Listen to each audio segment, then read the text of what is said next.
아버지 성함이 뭐예요? 한성운송 회장 박미경의 떨리는 목소리가 고급 승용차 안을 가득 메웠습니다. 뒷좌석에 앉은 그녀는 전속 운전기사의 뒷모습을 응시하며 눈물을 참지 못했어요. 28년 전 교통사고로 죽었다고 믿었던 아들이 바로 눈앞에서 운전대를 잡고 있었습니다. 과연 이 믿기 어려운 운명적 재회 뒤에는 어떤 숨겨진 진실이 기다리고 있을까요? 지금 사연 시작합니다. 새벽 4시 대구 동성로의 택시 승강장은 희미한 가로등 불빛만이 아스팔트를 비추고 있었습니다. 태수는 운전석에 앉아 대시보드를 손가락으로 톡톡 2번 두드렸습니다. 아버지가 가르쳐준 이 작은 의식은 어느새 20년 넘게 이어진 습관이 되어 있었죠. 차도 인사받으면 기분 좋아한다던 아버지의 말이 귓가에 맴돌았습니다. 무전기에서 잡음과 함께 동료들의 목소리가 흘러나왔습니다. 오늘도 산업금 13만 원이야. 못 채우면 월급에서 깎인다. 태수는 한숨을 내쉬며 미터기를 확인했습니다. 벌써 6시간째 운전했지만 겨우 8만 원. 병원비를 생각하면 가슴이 답답해졌습니다. 첫 손님은 클럽에서 나온 젊은 여자였습니다. 비틀거리며 뒷좌석에 올라탄 그녀는 갑자기 헛구역질을 시작했고 태수는 재빨리 준비해둔 비닐봉지를 건넸습니다. 천천히 숨 쉬세요. 괜찮아요. 그의 목소리는 차분했지만 눈가에는 피로가 짙게 배어 있었습니다. 여자는 겨우 진정되자 10,000원짜리 한 장을 던지고 내렸죠. 잔돈은 됐어요. 태수는 쓴웃음을 지었습니다. 팁이라도 감사해야 하는 처지였으니까요. 동료 기사 박 씨가 무전으로 말했습니다. 태수야, 들었어? 김 기사 자살했대. 빚 독촉 못 이겨서. 태수의 손이 핸들을 꽉 쥐었습니다. 남의 일 같지 않았죠. 그도 벼랑 끝에 서 있었으니까요. 병원 주차장에 도착한 태수는 시계를 확인했습니다. 5시 30분. 운전석을 뒤로 젖히고 10분만 눈을 붙이기로 했습니다. 하지만 아버지 생각에 잠은 오지 않았죠.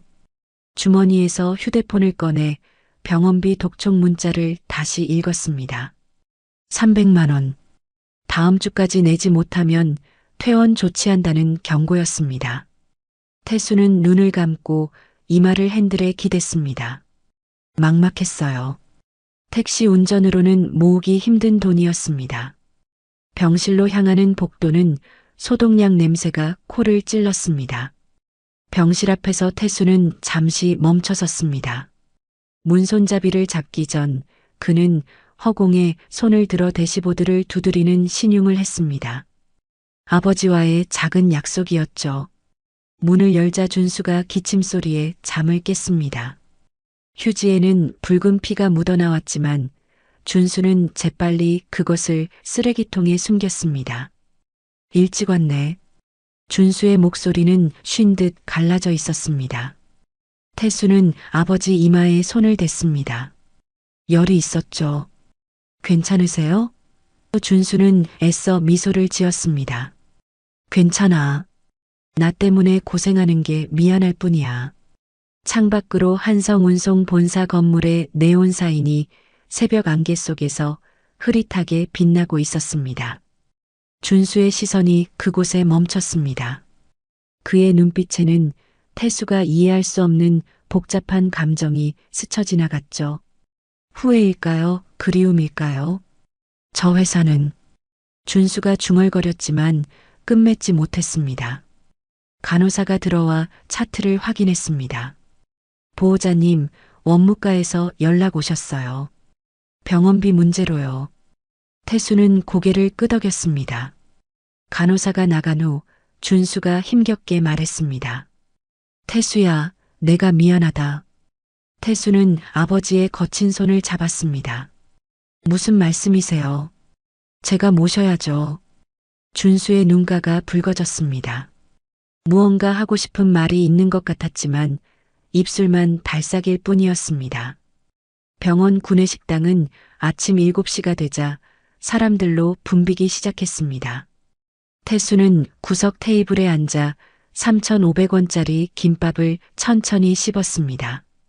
찬밥에 단무지와 햄이 들어간 김밥이었지만 그에게는 소중한 한 끼였죠. 벽에 걸린 TV에서는 아침 뉴스가 흘러나왔습니다. 한성운송 박미경 회장이 업계 최초 여성 CEO 20년을 맞았습니다. 택시회사를 물려받아 종합운송그룹으로 키운 그녀의 성공 스토리는 아나운서의 목소리가 식당에 울려 퍼졌습니다. 화면에는 단정한 정장을 입은 중년 여성이 카메라를 향해 미소 짓고 있었어요. 그 순간 준수가 들어왔습니다. 링거 스탠드를 끌고 천천히 걸어오던 그가 TV를 보자 갑자기 멈춰 섰습니다. 손에 들고 있던 물컵이 바닥에 떨어져 깨졌고 준수의 얼굴은 하얗게 질려 있었죠. 아버지, 태수가 황급히 일어나 준수를 부축했습니다. 괜찮아, 괜찮아. 준수는 떨리는 손으로 태수를 밀어냈습니다.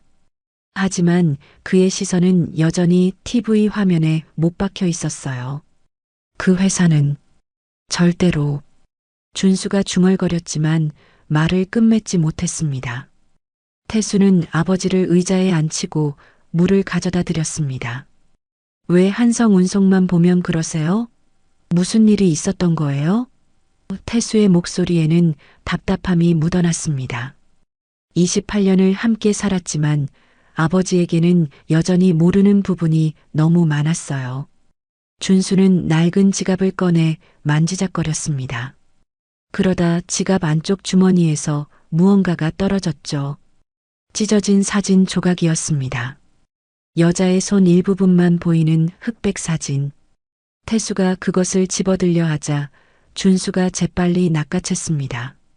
엄마 사진이에요? 태수가 조심스럽게 물었습니다. 준수의 눈가가 붉어졌어요. 내 엄마는 내가 태어날 때 죽었어. 출산 중에. 그의 목소리는 떨렸고 태수는 그것이 거짓말임을 직감했습니다. 옆 테이블에서 식사하던 노인이 그들의 대화를 듣고 끼어들었습니다. 자식은 부모를 선택할 수 없지만 인생은 선택할 수 있어요. 젊은이, 당신 인생은 당신이 만드는 거야. 노인의 말에 준수가 고개를 들었습니다. 혈연보다 중요한 건 선택이야, 태수야. 준수의 목소리가 갑자기 단호해졌습니다. 내가 어떤 선택을 하든 그게 너의 인생을 만들어. 기억해. 그 말에는 무언가 간절한 호소가 담겨 있었죠. 병실로 돌아온 준수는 서랍을 열어 편지 봉투를 꺼냈습니다. 태수에게라고 적힌 봉투를 한참 바라보다가 다시 서랍 깊숙이 넣었습니다. 태수는 복도에서 그 모습을 지켜보았어요. 아버지가 무언가 숨기고 있다는 확신이 들었습니다. 복도에서 의사와 간호사가 나누는 대화가 들려왔습니다. 이준수 환자, 폐암 사기예요. 이제 시간이 얼마 안 남았어요. 3개월? 길어야 6개월. 태수의 다리에 힘이 풀렸습니다. 벽에 기대어 겨우 서 있을 수 있었죠. 아버지가 자신에게 병의 심각성을 숨기고 있었던 것입니다. 오후 2시, 태수는 다시 택시 운전대를 잡았습니다. 12시간 교대 근무의 후반부가 시작된 것이죠. 택시회사 사무실에서 사장이 고함을 질렀습니다. 이태수, 어제 산업금 8만 원? 장난하냐? 오늘도 13만 원 못 채우면 내일부터 나오지 마. 사장의 침이 태수 얼굴에 튀었지만 그는 고개만 숙일 뿐이었습니다. 무전기에서 충격적인 소식이 들려왔습니다. 김 기사 자살했대. 어젯밤에 한강다리에서. 동료의 목소리가 떨렸어요. 비톡촉 전화가 하루에 100통씩 왔다더라. 가족도 떠나고. 태수의 손이 핸들을 꽉 쥐었습니다. 자신도 그 벼랑 끝에 서 있다는 사실이 가슴을 짓눌렀죠. 같은 시각 대구 도심의 한성운송 본사 회장실에서는 미경이 서류를 검토하고 있었습니다. 비서가 조심스럽게 물었어요. 회장님, 오늘도 가시나요? 미경은 고개를 끄덕였습니다. 매년 이맘때면 빠지지 않고 가는 곳이 있었죠. 검은 세단이 대구 외곽선산 공동묘지에 도착했습니다. 미경은 하얀 국화 다발을 들고 천천히 걸었어요. 사랑하는 남편 김준호, 아들 김태성이라고 새겨진 비석 앞에 섰습니다. 그녀의 눈가가 젖어들었죠. 여보, 태성아. 오늘도 왔어. 벌써 28년이야. 미경의 목소리는 떨렸습니다. 오늘은 태성의 생일이었어요. 매년 이 날만큼은 반차를 내고 이곳을 찾았습니다. 작은 케이크를 비석 앞에 놓으며 그녀가 속삭였죠. 생일 축하해, 우리 아들. 바람이 불어 국화 꽃잎이 흩날렸습니다. 미경은 무릎을 꿇고 비석을 쓰다듬었어요. 엄마가 지켜주지 못해서 미안해. 너희 아빠도 보고 싶고. 그녀의 어깨가 가늘게 떨렸습니다. 회사로 돌아온 미경은 임원회의에 참석했습니다. 후계자 문제를 그만 정리하셔야 합니다. 이사진의 압박이 시작됐죠. 사촌 오빠인 박성훈 전무가 끼어들었습니다. 회장님, 개인적인 말씀이지만 재혼이라도 하셔서 후계자를 만드시는 게 어떻겠습니까?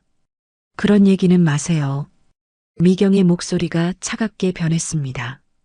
그녀의 눈빛에는 누구도 넘볼 수 없는 단호함이 있었어요. 성우는 입을 다물었지만 눈빛은 불만으로 가득했죠. 저녁 6시 태수는 겨우 5만 원을 벌었습니다. 손님이 없는 시간 그는 차를 세우고 한숨을 내쉬었어요. 주머니에서 구겨진 신문을 꺼냈습니다. 구인 광고란을 훑어보다가 시선이 멈췄죠. 하지만 고졸 학력으로는 지원조차 할 수 없는 곳들 뿐이었습니다. 병원으로 돌아가는 길, 태수는 편의점에 들러 삼각김밥 2개를 샀습니다. 저녁은 이곳으로 때워야 했어요. 계산대 직원이 말했습니다. 형님, 요즘 힘들어 보이시네요. 태수는 쓴웃음만 지을 뿐이었습니다. 병실에 도착하니 준수가 창밖을 바라보고 있었습니다. 한성운송 건물의 네온 사인이 어둠 속에서 빛나고 있었죠. 저 회사가 뭐길래. 태수가 혼잣말처럼 중얼거렸습니다. 준수가 돌아보며 아들의 손을 잡았어요. 태수야, 내 인생은 내가 선택하는 거야. 누구의 아들이 아닌 너 자신으로 살아. 토요일 오후 3시 태수는 친구 진수의 정비소로 택시를 몰고 갔습니다. 엔진에서 이상한 소리가 나기 시작한 지 일주일이 지났지만 사장에게 보고하면 또 트집 잡힐까봐 미뤄왔던 것이죠. 정비소는 대구 외곽공단 근처에 있었고 기름 냄새와 쇳소리가 뒤섞여 있었습니다. 야, 이태수? 진수가 기름때 묻은 작업복 차림으로 반갑게 맞았습니다. 그들은 군대에서 만난 동기였고 제대 후에도 유일하게 연락을 이어온 사이였죠. 진수는 보닛을 열고 엔진을 살피며 혀를 찼습니다. 이거 완전히 나갔네. 회사에 보고해야겠다. 태수가 한숨을 쉬었습니다. 사장이 또 뭐라 할 거야. 내가 운전을 거칠게 한다고 트집 잡겠지. 어제도 산악금 못 채웠다고 난리였는데. 진수는 친구의 어깨를 두드렸어요. 일단 임시로 떼어줄게. 회사에는 경미한 정비라고 해. 두 사람이 휴게실에서 커피를 마시던 중 진수가 테이블 위에 놓인 신문을 가리켰습니다. 야, 이것 봐. 그의 손가락이 전면 광고를 짚었죠. 굵은 글씨로 한성운송 운전기사 특별 채용이라고 적혀 있었습니다. 연봉 6천만 원, 의료보험 100% 지원. 진수가 광고문을 읽어 내려갔습니다. 대기업 정규직이야. 내 운전 실력이면 충분해. 무사고 5년 이상이잖아. 진수의 목소리에 흥분이 묻어났어요. 태수는 고개를 저었습니다. 나 같은 사람을 왜 뽑겠어. 고졸에 별 경력도 없는데 그의 목소리에는 자조가 섞여 있었죠. 평생 택시 운전이나 하며 살 팔자라고 스스로를 낮춰왔던 세월이 그의 어깨를 무겁게 눌렀습니다. 하지만 진수는 포기하지 않고 휴대폰을 꺼내 무언가를 검색하기 시작했습니다. 이거 기억나? 진수가 화면을 보여줬습니다. 3년 전 지역 뉴스 영상이었어요. 빗길 7중 추돌 위기에서 5살 아이 구한 택시기사라는 제목이 떠 있었죠. 화면 속에는 젊은 태수가 아이를 안고 있는 모습이 나왔습니다. 그날 내가 보여준 반사신경, 판단력, 그건 아무나 할 수 있는 게 아니야. 진수가 태수의 눈을 똑바로 보며 말했습니다. 이런 건 타고난 실력이야. 그때 내가 핸들 꺾는 타이밍, 브레이크 밟는 순간 완벽했어. 경찰도 기적이라고 했잖아. 태수는 광고를 다시 읽었습니다. 마감이 3일 후였어요. 그의 마음이 흔들렸지만 한성운송이라는 이름이 걸렸습니다. 아버지가 그토록 싫어하는 회사, TV만 나와도 채널을 돌리고 이름만 들어도 인상을 찌푸리던 그 회사였죠. 응시 자격 좀 더 자세히 봐. 진수가 광고 하단을 가리켰습니다. 5년 이상 무사고, 운전 경력 증명서, 고졸 이상 학력. 너 야간 때 나왔잖아. 완벽해. 진수는 태수가 야간 대학을 다니며 얼마나 고생했는지 알고 있었어요. 낮에는 택시 운전, 밤에는 공부. 4년을 6년에 걸쳐 겨우 졸업한 것이었죠. 그때 태수의 휴대폰이 울렸습니다. 병원 번호였어요. 보호자님, 아버님이 병실에서 쓰러지셨어요. 지금 중환자실로 옮겼습니다.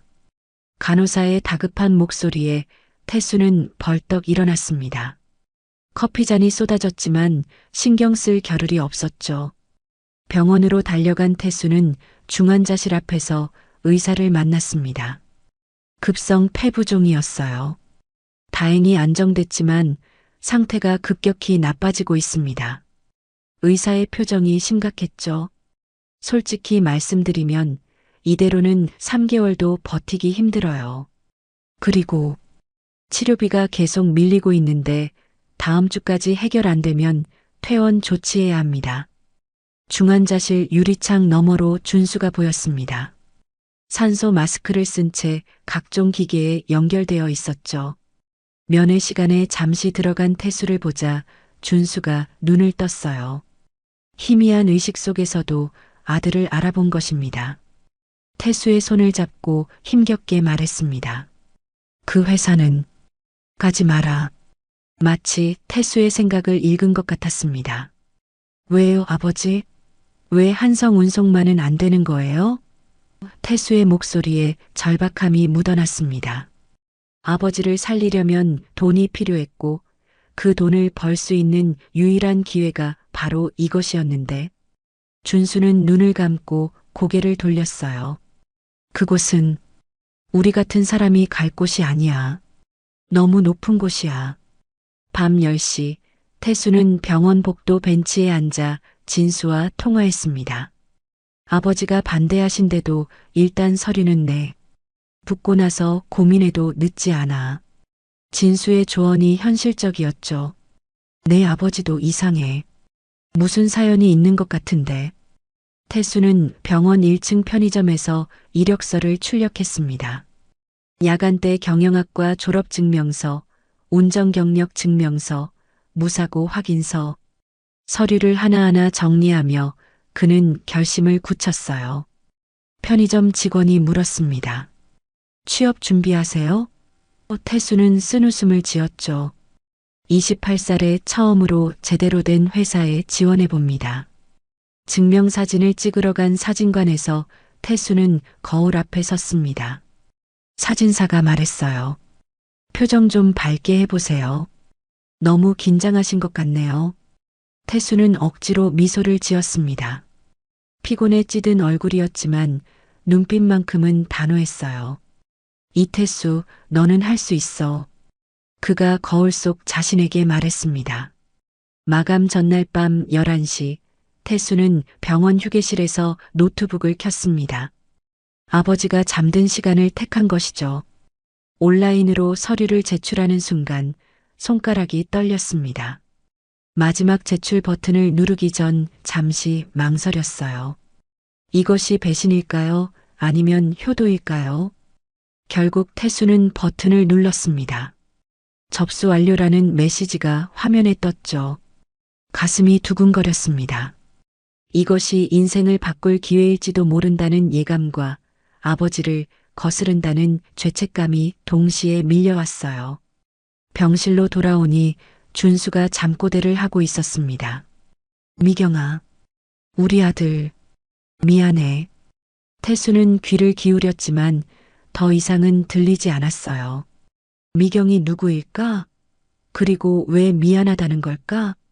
태수는 아버지의 이마에 손을 얹었습니다.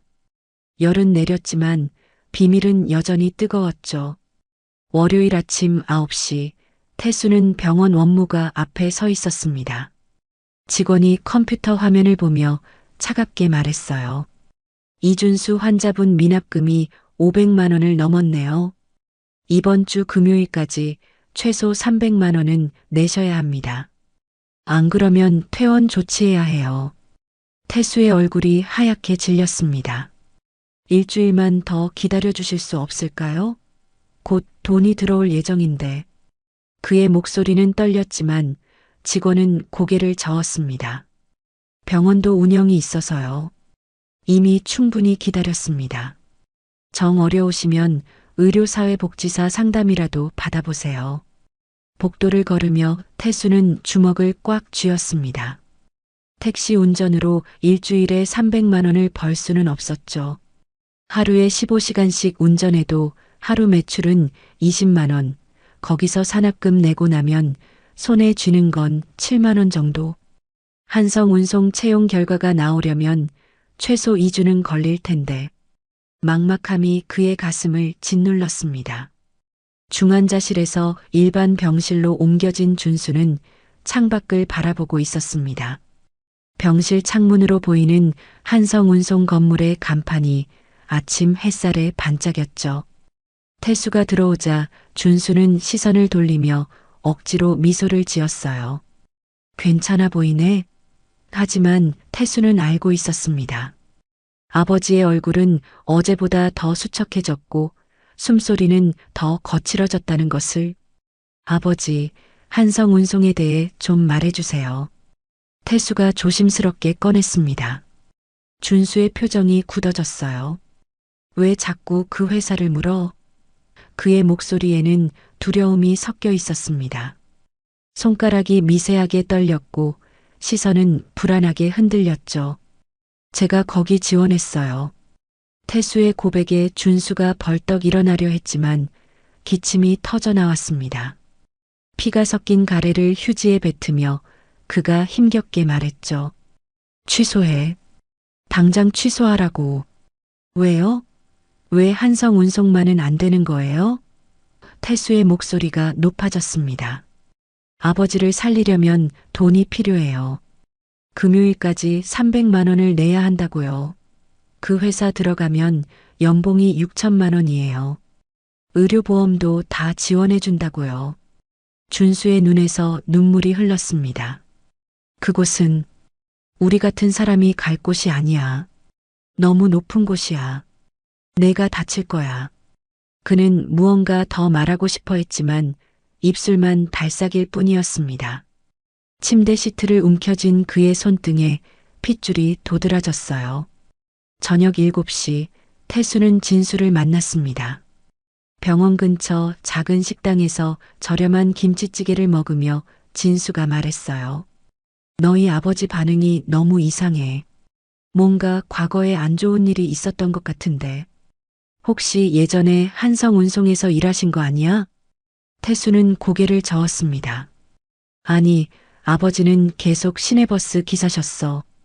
근데 28년 전에 영주로 이사 왔다고 하셨거든. 그전 일은 절대 말 안 하셔. 그는 숟가락을 내려놓고 한숨을 쉬었죠. 어쨌든 이미 지원했어.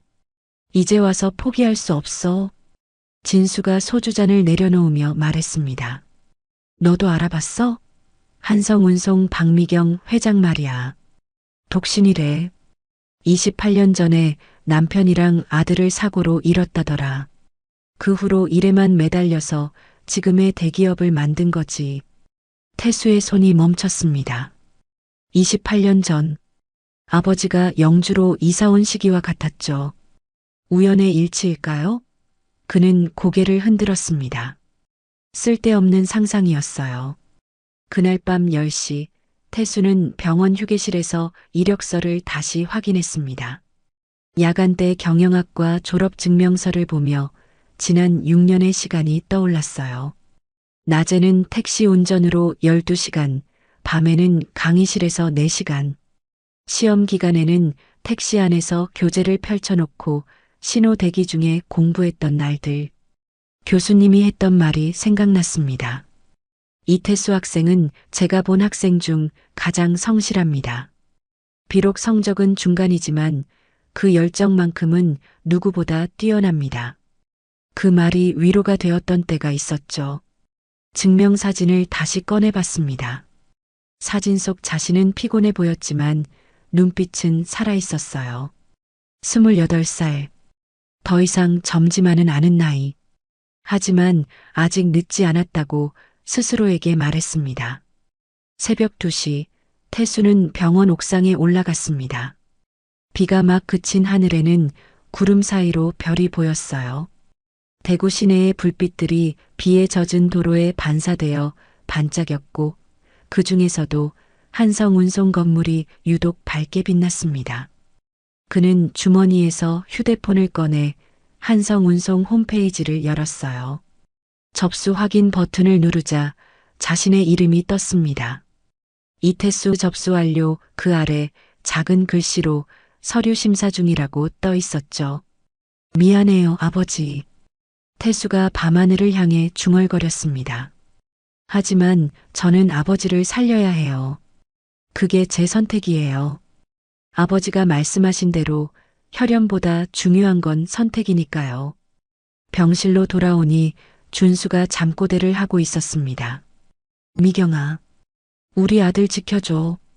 내가 못 지켜서 미안해. 돈 때문에 떠난 게 아니야. 태수는 아버지 곁에 앉아 그 말을 곱씹었어요. 미경이 누구일까? 어머니 이름일까? 그리고 돈 때문에 떠난 게 아니라니 무슨 의미일까? 태수는 준수의 손을 잡았습니다. 거칠고 마른 손이었지만 여전히 따뜻했어요. 손등의 정맥이 파랗게 도드라져 보였고 점점 야위어가는 것이 느껴졌죠. 아버지, 저는 제 이름으로 살 거예요. 이태수라는 이름으로. 누구의 아들이 아닌 저 자신으로요. 다음 날 아침 태수는 택시를 운전하며 라디오를 들었습니다. 한성운송이 올해 대규모 채용을 진행한다고 합니다. 박미경 회장은 현장 경험이 풍부한 인재를 원한다고 밝혔는데요. 특히 운전기사직은 경력자를 우대한다고. 태수는 라디오를 껐습니다. 이미 주사위는 던져졌어요. 이제는 결과를 기다리는 일만 남았습니다. 신호등이 빨간불로 바뀌자 그는 습관적으로 대시보드를 2번 두드렸습니다. 톡톡. 아버지가 가르쳐준 이 작은 의식이 어쩌면 행운을 가져다 줄지도 모른다는 생각이 들었죠. 목요일 아침 8시 태수의 휴대폰이 울렸습니다. 모르는 번호였지만 대구 지역 번호였죠. 이태수 님이신가요? 한성운송 인사팀입니다. 서류 심사를 통과하셨고 내일 오전 10시에 실기시험이 있습니다. 태수의 심장이 빠르게 뛰기 시작했습니다. 서류가 통과됐다니. 그는 떨리는 손으로 메모를 했어요. 한성운송 본사, 오전 10시, 실기시험.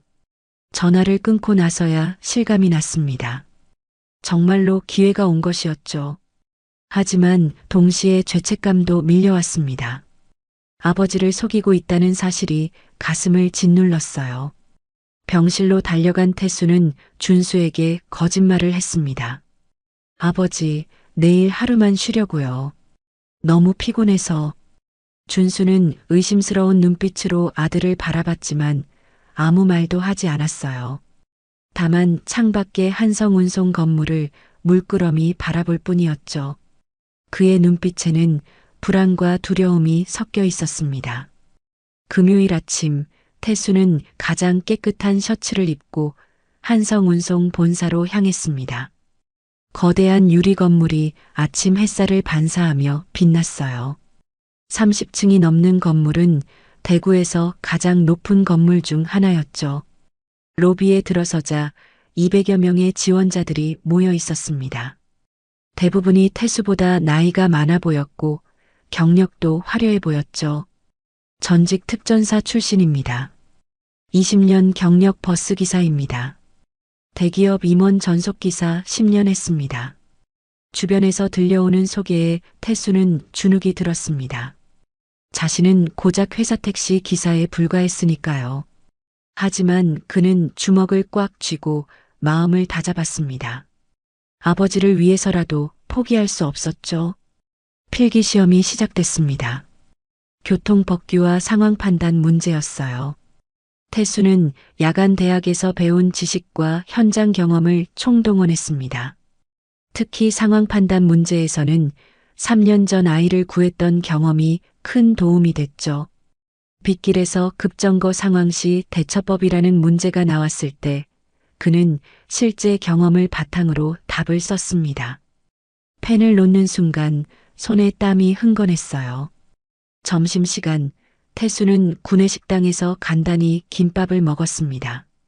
주변의 지원자들은 서로 정보를 교환하며 침묵을 다지고 있었지만 태수는 혼자 구석에 앉아 있었죠. 그는 주머니에서 아버지 사진을 꺼내봤습니다. 미안해요, 아버지. 하지만 이게 최선이에요. 오후 2시 실기시험이 시작됐습니다. 대형 세단을 운전해야 했는데 태수가 평소 모는 택시와는 차원이 달랐죠.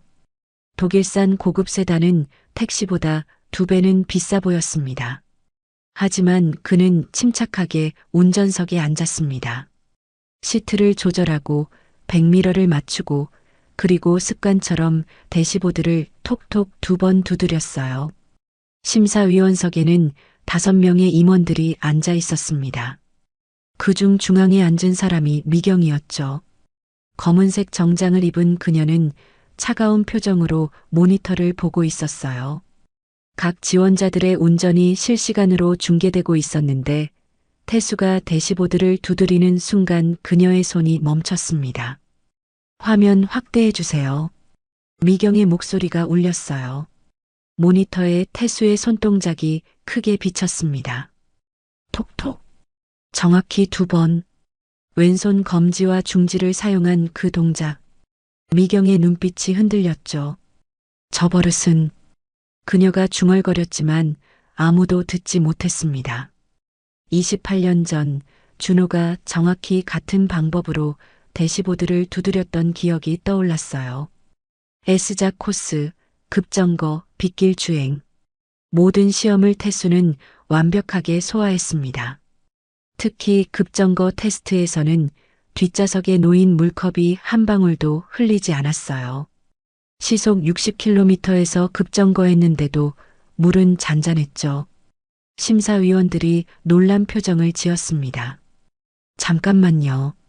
미경이 자리에서 일어났습니다. 제가 직접 타보고 싶습니다. 다른 임원들이 의아한 표정을 지었지만 미경은 이미 밖으로 나가고 있었어요. 그녀가 차 뒷좌석에 올라타자 태수는 긴장으로 손에 땀이 났습니다. 백미러로 본 미경의 얼굴은 무표정했지만 눈빛은 무언가를 찾고 있는 것 같았죠. 운전해 보세요. 코스는 자유입니다. 미경의 지시에 태수는 천천히 출발했습니다. 부드러운 가속, 안정적인 코너링, 신호에서 정차할 때의 부드러움. 미경은 태수의 운전이 누군가를 떠올리게 한다는 것을 느꼈어요. 28년 전 자신을 태우고 드라이브하던 그 사람의 운전법과 너무나 닮아 있었죠. 운전은 누구에게 배우셨어요? 미경이 물었습니다. 태수는 긴장한 목소리로 대답했어요. 아버지께 배웠습니다. 버스 기사셨거든요. 미경의 가슴이 쿵 내려앉았습니다. 버스 기사. 준호도 버스를 운전했었죠. 하지만 그는 28년 전에 죽었습니다. 아들과 함께 교통사고로. 그녀는 고개를 흔들며 잡념을 떨쳐냈어요. 그 버릇, 대시보드 두드리는 거 말입니다. 특이하네요. 미경이 조심스럽게 물었습니다. 태수는 수줍게 웃으며 답했어요. 아버지가 그러셨어요. 차도 인사받으면 기분 좋아한다고. 그래야 사고가 안 난다고요. 어릴 때부터 그렇게 가르치셨어요. 미경의 눈가가 붉어졌습니다. 그녀도 그 말을 들었던 기억이 있었어요. 28년 전 준호가 했던 바로 그 말이었죠. 미경아, 차한테도 인사해야 해. 그래야 우리를 안전하게 지켜주지. 하지만 이것은 우연의 일치일 뿐이라고 스스로에게 말했습니다. 시험이 끝나고 결과 발표 시간이 됐습니다. 합격자 5명을 발표하겠습니다. 인사팀장의 목소리가 로비에 울렸어요. 4명의 이름이 호명됐고 마지막으로 이태수라는 이름이 불렸습니다. 더욱 놀라운 것은 그 다음이었죠. 그리고 실기 1등인 이태수 씨는 회장 전속 기사로 발탁되었습니다. 태수는 믿을 수 없다는 표정으로 주변을 둘러봤습니다. 다른 지원자들의 부러운 시선과 박수 소리가 들렸어요. 회장 전속 기사라니. 그것은 단순한 운전기사가 아니라 회사의 핵심 인물을 가장 가까이에서 모시는 자리였죠. 미경은 멀리서 태수를 바라보고 있었습니다. 그녀도 자신이 왜 이런 결정을 내렸는지 확신할 수 없었어요. 단지 그 청년에게서 느껴지는 묘한 익숙함, 그리고 설명할 수 없는 끌림이 있었을 뿐이었죠. 마치 운명이 그들을 다시 만나게 한 것처럼. 월요일 아침 7시 태수는 한성운송 본사 지하주차장에서 첫 출근을 했습니다. 인사팀 직원이 그를 맞았어요. 이태수 씨 환영합니다. 먼저 유니폼을 받으셔야 해요. 탈의실에서 받은 것은 고급 정장이었습니다. 검은색 양복에 흰 셔츠, 그리고 회사 로고가 새겨진 넥타이. 거울을 보니 완전히 다른 사람이 된 것 같았죠. 택시 운전사에서 대기업 전속 기사로. 태수는 자신의 모습이 낯설면서도 뿌듯했습니다.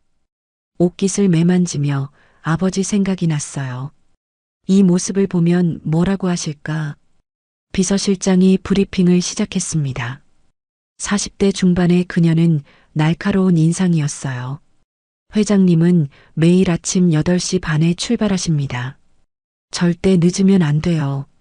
운전 중에는 먼저 말을 걸지 마시고 회장님이 전화 통화하실 때는 라디오도 끄세요. 비서실장은 파일을 넘기며 계속 설명했습니다. 오늘 일정은 오전에 본사회의, 오후에 골프장 미팅입니다. 회장님은 까다로우신 분이 아니지만 원칙을 중요하게 생각하십니다. 그리고 그녀가 잠시 망설였어요. 회장님은 혼자 계실 때가 많으세요. 28년 전에 가족을 잃으신 후로는 재혼도 안 하시고. 태수의 가슴이 묵직해졌습니다. 28년. 또 그 숫자였어요. 아버지가 영주로 이사 온 시기와 정확히 일치했죠. 우연이라고 생각하려 했지만 계속 마음에 걸렸습니다. 비서실장이 덧붙였어요. 특히 매년 아들 생일이면 무덤에 가신대요. 이름이 태성이었다고 들었어요. 태수는 고개를 끄덕였습니다. 태성? 자신과 비슷한 이름이었지만 그저 우연이겠죠. 8시 20분 미경이 지하 주차장으로 내려왔습니다. 은색 정장을 입은 그녀는 차가운 인상이었지만 어딘가 외로워 보였어요. 태수는 재빨리 차 문을 열었습니다. 안녕하세요, 회장님. 미경은 가볍게 고개를 끄덕이고 뒷좌석에 앉았습니다. 태수가 운전석에 오르자 그는 습관적으로 대시보드를 톡톡 두드렸어요. 백미러로 보니 미경이 그 모습을 지켜보고 있었습니다. 그녀의 눈빛에는 알 수 없는 감정이 스쳐 지나갔죠.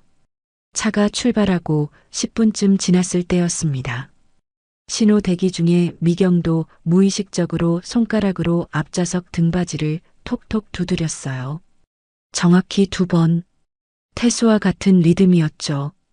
그녀 자신도 놀란 듯 손을 거두었습니다. 왜 이런 버릇이 나오는 걸까? 28년이나 지났는데. 그 버릇 정말 특이하네요. 미경이 먼저 말을 꺼냈습니다. 어디서 배우셨다고 했죠? 아버지가 가르쳐 주셨어요. 태수가 대답했습니다. 차도 인사받으면 기분 좋아한다고. 기계도 마음이 있다고 하셨거든요. 어릴 때부터 늘 그러셨어요. 미경의 눈빛이 흔들렸습니다. 그 말은 준호가 자주 하던 말이었어요. 기계도 마음이 있어. 정성을 들이면 답해준다고. 하지만 그녀는 표정을 감추고 창밖을 바라봤습니다. 대구 시내가 아침 햇살에 깨어나고 있었죠. 아버지는 어떤 분이세요? 미경이 조심스럽게 물었습니다. 태수는 잠시 고민하다가 답했어요. 시내버스 기사셨어요. 지금은 폐암으로 입원 중이시지만 혼자 저를 키우셨죠. 어머니는 제가 태어날 때 돌아가셨다고 들었어요. 영주에서 자랐고요. 미경의 손이 미세하게 떨렸습니다. 혼자 아이를 키운 버스 기사. 28년 전의 시간. 영주라는 지명. 모든 것이 퍼즐처럼 맞아가는 것 같았지만 그녀는 고개를 흔들었어요. 죽은 사람은 돌아올 수 없으니까요. 회사에 도착한 후 태수는 지하 주차장에서 차를 정비했습니다. 다른 기사들이 다가왔어요. 회장 전속이라니 대단하네. 근데 조심해. 회장님 주변엔 적이 많아.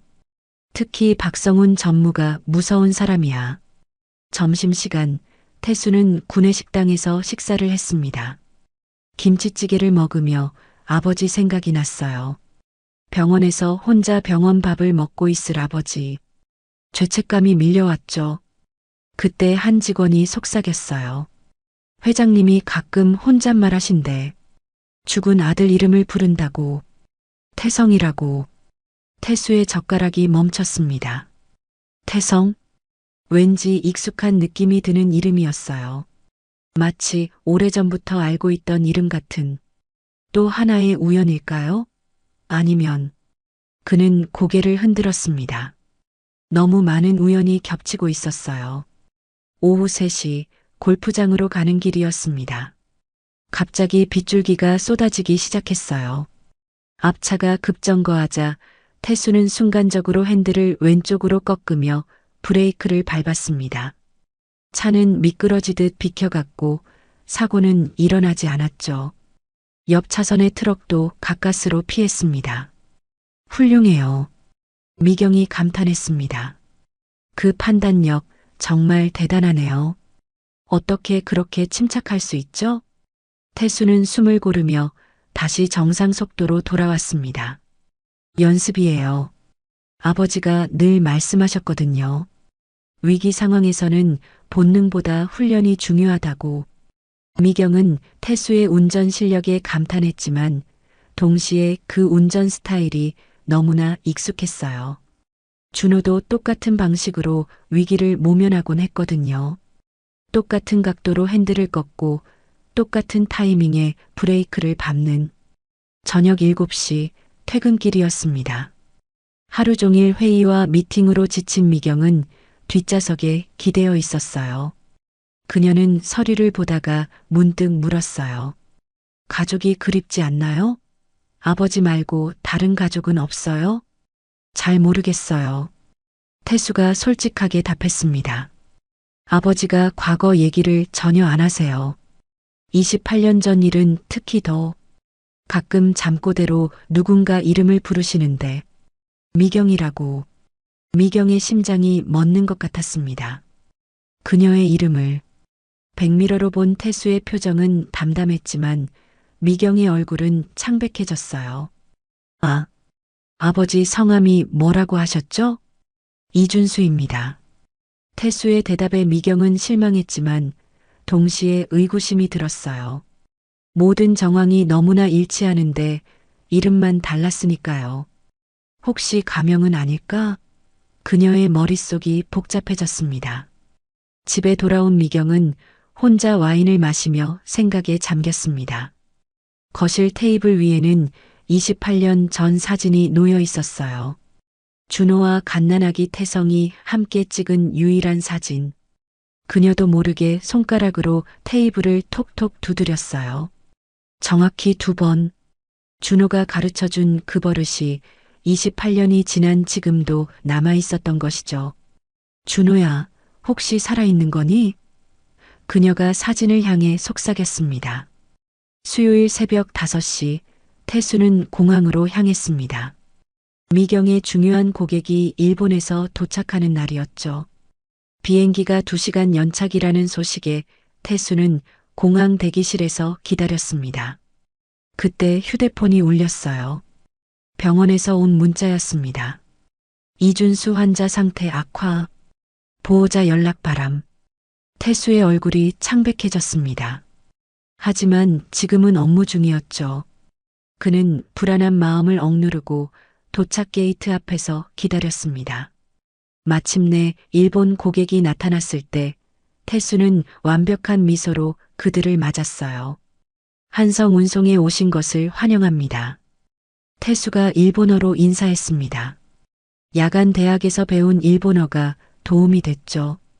고객들은 놀란 표정을 지었습니다. 운전기사가 일본어도 하시네요? 공항에서 호텔까지 가는 길, 갑자기 앞차가 타이어 펑크로 급정거했습니다. 뒤따르던 차들이 연쇄 추돌할 위기였죠. 태수는 순간적으로 갓길로 빠져나가며 위험을 피했습니다. 일본 고객들은 감탄했어요. 놀라운 운전 실력이네요. 호텔에 도착한 후 태수는 곧바로 물류센터로 향했습니다. 미경이 새벽 시차를 한다고 했거든요. 물류센터는 대구 외곽에 있었고 새벽에도 트럭들이 분주하게 움직이고 있었습니다. 미경과 함께 센터를 둘러보던 중 태수는 이상한 점을 발견했습니다. 회장님, 저 트럭들의 동선이 비효율적이에요. 왜 남쪽 게이트로 들어온 차들이 북쪽으로 돌아서 나가죠? 물류팀장이 설명했습니다. 원래부터 그랬습니다. 시스템상 그렇게 되어 있어요. 태수는 고개를 저었어요. 제가 택시 운전하면서 이 지역을 수없이 다녔는데 동선을 바꾸면 시간을 20%는 단축할 수 있을 것 같아요. 미경은 태수를 주의 깊게 바라봤습니다. 구체적으로 설명해 보세요. 태수는 종이에 그림을 그리기 시작했습니다. 남쪽 게이트를 출구로 북쪽을 입구로 바꾸고 중앙 대기 구역을 여기로 옮기면 그의 설명은 명확했고 논리적이었어요. 현장 경험이 녹아있는 실용적인 제안이었죠. 물류팀장은 처음엔 반발했지만 계산해보니 태수의 말이 맞았습니다. 이렇게 하면 연간 수억 원의 비용 절감이 가능하네요. 다음 날 임원회의가 열렸습니다. 미경은 태수를 회의실에 들어오게 했어요. 어제 물류센터에서 제안한 내용을 발표해 보세요. 박성훈 전무가 비아냥거렸습니다. 운전기사가 무슨 경영을 안다고 회의에 참석합니까? 미경이 차갑게 답했습니다. 현장의 목소리가 가장 정확한 법이에요. 들어보고 판단하죠. 태수는 떨리는 마음을 진정시키고 발표를 시작했습니다. 프레젠테이션은 서툴렀지만 내용은 충실했어요. 특히 실제 운전 경험에서 나온 통찰력은 임원들을 놀라게 했죠. 저는 매일 새벽부터 밤까지 대구 시내를 운전했습니다. 어느 시간에 어느 도로가 막히는지, 트럭들이 어떤 경로를 선호하는지 압니다. 이 경험을 바탕으로 제안드립니다. 발표가 끝나자 몇몇 임원들이 고개를 끄덕였습니다. 한 임원이 말했어요. 실제로 테스트해 볼 만하네요. 회의가 끝난 후 미경은 태수를 불렀습니다. 야간 대학에서 경영학을 전공했다고 했죠? 네, 6년 걸려서 겨우 졸업했어요. 태수가 쑥스럽게 답했습니다. 미경의 눈빛이 부드러워졌어요. 노력하는 사람은 언젠가 빛을 봅니다. 당신도 그런 사람 같네요. 일주일 후 태수의 제안이 실행됐습니다.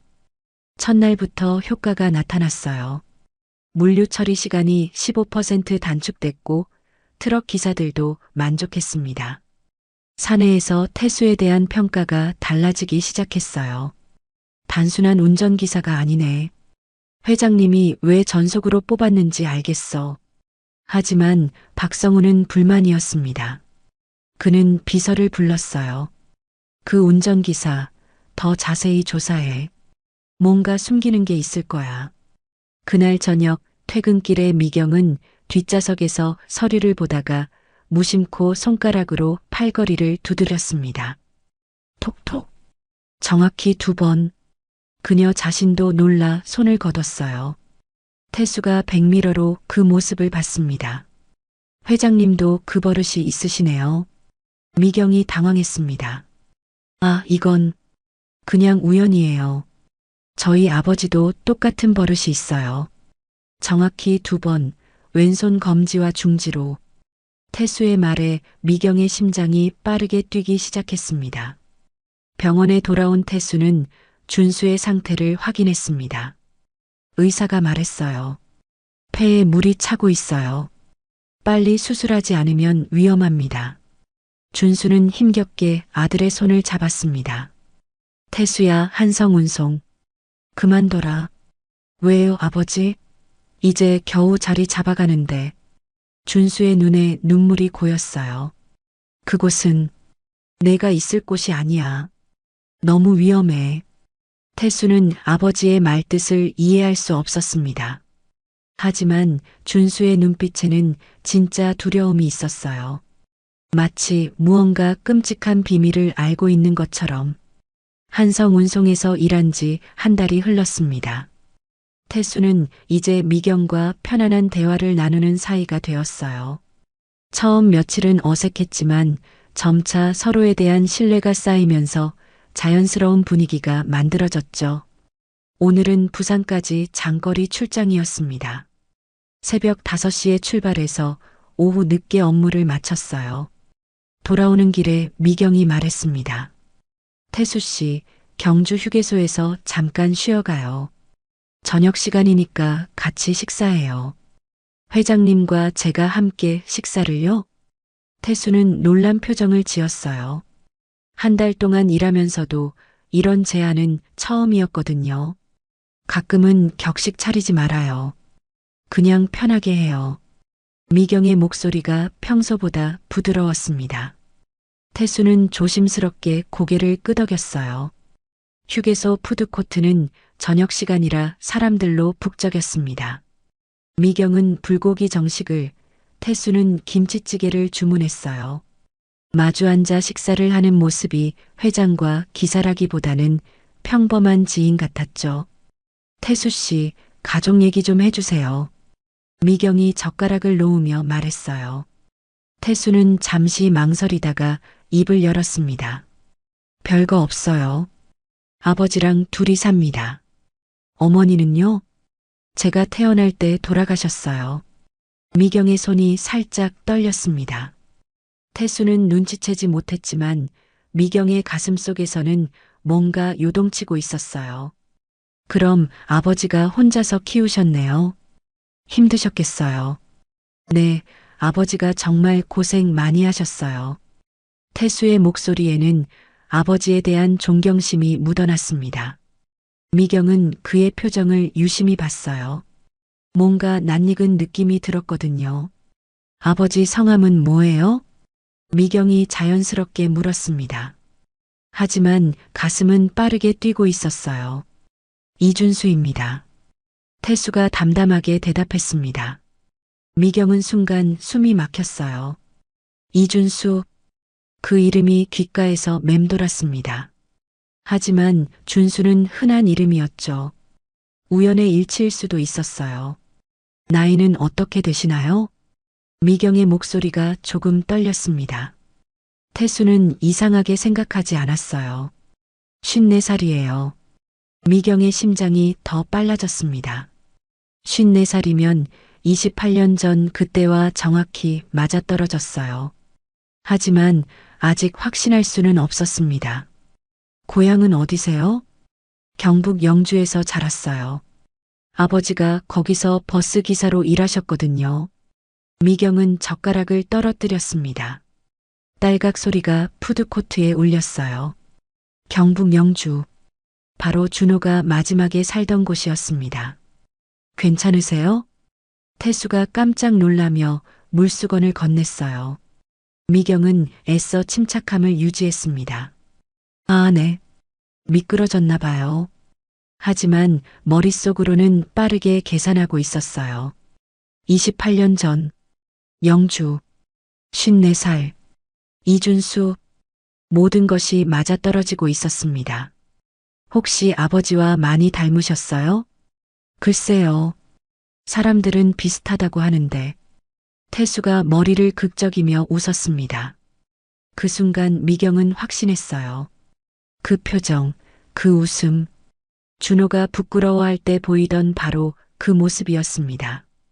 어머니에 대한 기억은 전혀 없으시고요? 네, 아버지가 사진도 다 버리셨어요. 너무 그리워서 견딜 수 없다고 하시면서 미경의 눈가가 촉촉해졌습니다. 준호도 그랬을 거예요. 자신을 그리워하며 힘들어했을 모습이 눈에 선했습니다. 생일은 언제세요? 미경의 마지막 질문이었어요. 이 대답으로 모든 것이 결정될 것 같았습니다. 8월 15일이에요. 미경은 거의 확신했습니다. 그날은 자신이 28년 전에 낳은 아들의 생일이기도 했거든요. 매년 그날이면 무덤을 찾아가 케이크를 놓고 생일을 축하해주던 바로 그날이었어요. 식사를 마치고 차로 돌아오는 길, 미경의 마음은 복잡했습니다. 정말 혹시 태수가 자신의 아들일까요? 하지만 확신하기에는 아직 이른 것 같았어요. 태수 씨, 네, 회장님. 당신과 일하게 되어서 정말 다행이에요. 미경의 목소리가 떨렸습니다. 태수는 뒷좌석의 미경을 룸미러로 바라보며 미소 지었어요. 저야말로 감사합니다. 아버지 병원비 때문에 정말 절망적이었는데. 아버지가 많이 아프세요? 폐암이에요. 수술해야 하는데 비용이. 미경은 가슴이 아팠습니다. 준호가 아프다니. 만약 태수가 정말 자신의 아들이라면 준호는 28년 동안 혼자서 아이를 키우며 얼마나 힘들었을까요? 회사에 도착한 후 미경은 곧바로 인사팀으로 가서 태수의 파일을 다시 확인했습니다. 생년월일을 보는 순간 심장이 멎는 것 같았어요. 1997년 8월 15일. 자신이 28년 전에 낳은 아들과 정확히 같은 날이었습니다. 미경은 사무실 의자에 주저앉았습니다. 28년 만에 아들을 찾은 걸까요? 아니면 단순한 우연의 일치일까요? 하지만 가슴 깊은 곳에서는 모성 본능이 속삭이고 있었어요. 저 청년이 바로 자신이 그토록 그리워했던 아들이라고. 내일은 더 자세히 알아봐야겠어요.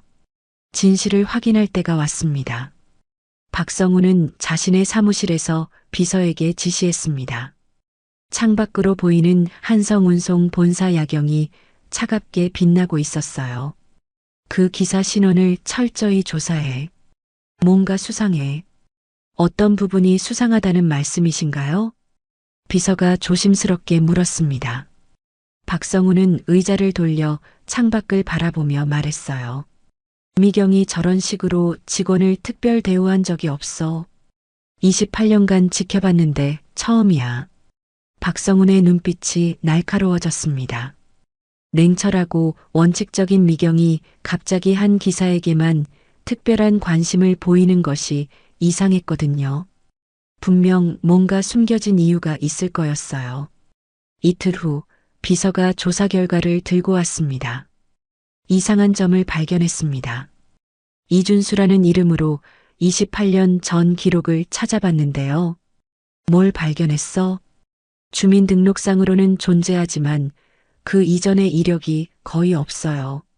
마치 28년 전에 갑자기 나타난 것처럼요. 박성우는 의자에 몸을 기댔습니다. 뭔가 큰 비밀이 숨어 있다는 직감이 들었어요. 그는 책상 서랍에서 오래된 신문 스크랩을 꺼냈습니다. 혹시 이 교통사고 기사와 관련이 있을까? 28년 전 김준호라는 이름의 남성과 갓난아기가 교통사고로 사망했다는 작은 기사였어요. 박성우는 이 기사를 우연히 보관하고 있었습니다. 그때 태수는 병원에서 충격적인 소식을 듣고 있었어요. 준수의 상태가 급격히 악화된 거였습니다. 환자분 상태가 심각합니다. 폐암이 뇌로 전이됐어요. 의사의 무거운 목소리가 복도에 울렸습니다. 태수는 다리에 힘이 빠져 벽에 기댔어요. 복도의 차가운 형광등이 얼굴을 창백하게 만들었습니다. 수술하면 살 수 있나요? 태수의 목소리가 떨렸어요. 의사는 고개를 천천히 끄덕였습니다. 지금 당장 수술하지 않으면 3개월도 힘들어요. 하지만 수술비가 만만치 않습니다. 얼마나 들어요? 5천만 원은 준비하셔야 해요. 그것도 선납으로요. 태수는 머리가 어지러웠습니다. 5천만 원. 평생 모아도 만들 수 없는 돈이었어요. 병원 벽에 붙은 수납 안내문의 글자들이 흐릿하게 보였습니다. 그날 밤 태수는 대구 시내 모든 은행을 찾아다녔어요. 시내 은행가를 하나씩 돌아다니며 대출 상담을 받았지만 결과는 모두 거절이었습니다. 죄송합니다. 담보가 부족해요. 신용도가 낮아서 어렵습니다. 소득 증명이 부족해요. 차가운 거절의 말들이 태수의 가슴을 짓눌렀습니다. 새벽 2시가 넘어서야 집으로 돌아왔는데 절망감이 온몸을 휘감았어요. 다음 날 아침 박성우는 조사 결과를 핵심 임원들에게 보고했습니다. 수상한 기사 때문에 회장님이 감정적으로 판단하고 계십니다. 이는 회사 경영에 악영향을 줄 수 있어요. 구체적으로 어떤 위험이 있다는 건가요? 한 임원이 물었습니다. 박성우는 자료를 펼쳐 보이며 말했어요. 신원이 불분명한 사람을 핵심 직책에 두는 것 자체가 위험합니다. 더욱이 회장님의 개인적 감정이 개입된 것 같아요. 임원들 사이에서 수군거림이 일었습니다. 회사 경영에 개인 감정이 개입되는 것을 우려하는 목소리들이었어요. 한편 미경은 태수를 더욱 세심히 관찰하고 있었습니다. 며칠 전부터 그의 표정이 어두워진 것을 눈치챘거든요. 평소보다 말수도 줄어들었고 가끔 한숨을 쉬는 모습도 보였어요. 운전 중에도 태수의 손이 미세하게 떨리는 것을 발견했습니다. 뭔가 큰 걱정거리가 있다는 걸 알 수 있었어요. 그의 모습에서 자꾸만 준호의 모습이 겹쳐 보였습니다. 하지만 미경은 여전히 혼란스러웠어요. 준호와 태성은 28년 전 교통사고로 죽었다고 생각했거든요. 매년 그들의 무덤을 찾아가 추도하고 있었는데 어떻게 살아있을 수 있을까요? 점심시간 태수는 미경에게 조심스럽게 말을 꺼냈습니다. 회장님, 며칠 휴가를 써도 될까요? 미경의 목소리에 걱정이 묻어났습니다. 태수의 얼굴이 평소보다 훨씬 야위어 보였거든요. 눈 밑에 다크서클이 짙게 드리워져 있었어요. 무슨 일이세요? 아버지 때문이에요. 상태가 많이 안 좋아져서. 태수의 목소리가 떨렸습니다. 미경은 그 순간 가슴이 철렁 내려앉았어요. 정말 만약에 준호가 살아있다면? 그리고 태수가 자신의 아들이라면? 물론이에요. 필요한 만큼 쓰세요. 감사합니다. 태수가 깊게 고개를 숙였습니다. 미경은 가슴이 미어지는 것 같았어요. 오늘 저녁에는 무덤이 아닌 다른 곳을 확인해야 할 것 같았습니다. 그날 저녁 박성우는 더 구체적인 계획을 세웠습니다. 다음 이사회에서 이 문제를 제기하기로 결심했어요. 때가 왔어. 이번 기회에 미경의 입지를 흔들 수 있을 거야. 박성훈의 입가에 차가운 미소가 떠올랐습니다. 28년간 기다려온 기회가 드디어 온 것 같았어요.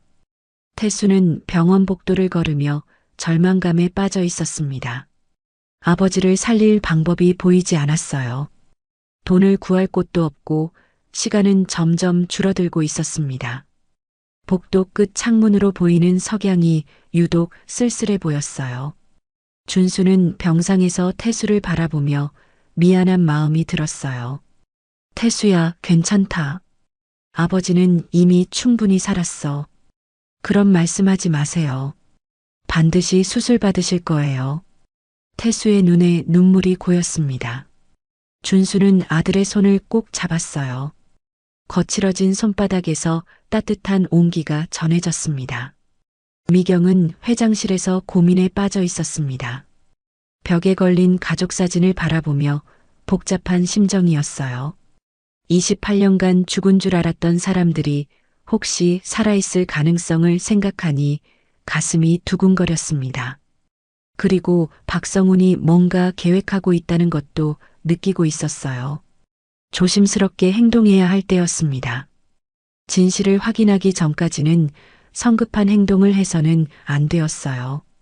한성운송 본사 회의실에 긴급 이사회가 소집되었습니다.